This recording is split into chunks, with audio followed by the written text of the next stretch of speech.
I got into hat making when I was an aerial acrobatic performer, and I started making hats for other performers and myself for our big gigs. And I got fairly popular doing it. And so I started becoming like more a costume designer than a performer for a part of my career. So I've been making costumes and hats for almost 25 years. That is really cool. Good job. I got into the hat making business. It was more because of Val than it was like a person. Measure twice, cut once. That's what all the great teachers say. Some of them. Somebody told me that once.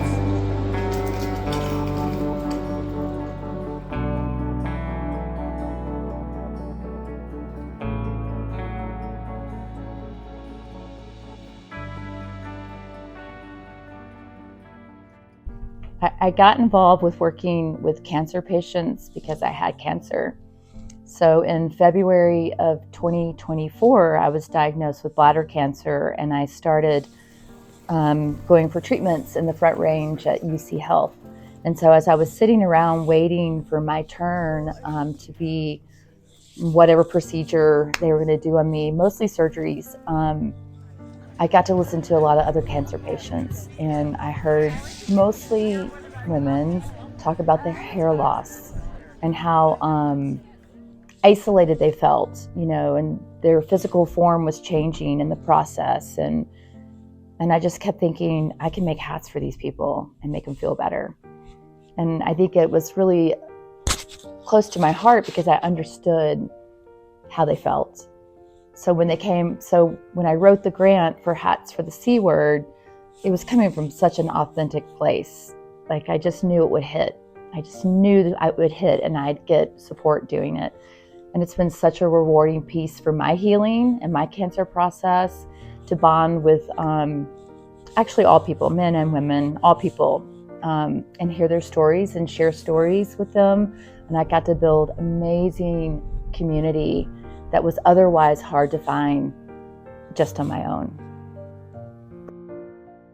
Well, I work for the local rodeo company, and one of our biggest fans is a cancer survivor who got connected with Val.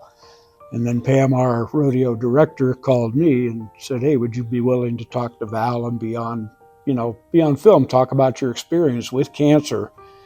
And I said, "Sure." And part of the deal is when you do that, they make you a custom hat, which was really nice because my old hat was pretty beat up by then.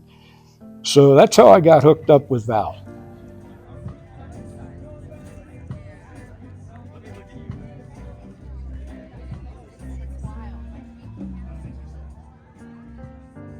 Yeah, I was diagnosed in the spring, and rodeo season was coming up, so I just ignored it for the whole summer till the season was over, and then I agreed to have the surgery.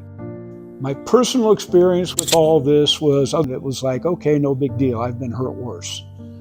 But again, it was dealing with the other people and seeing them,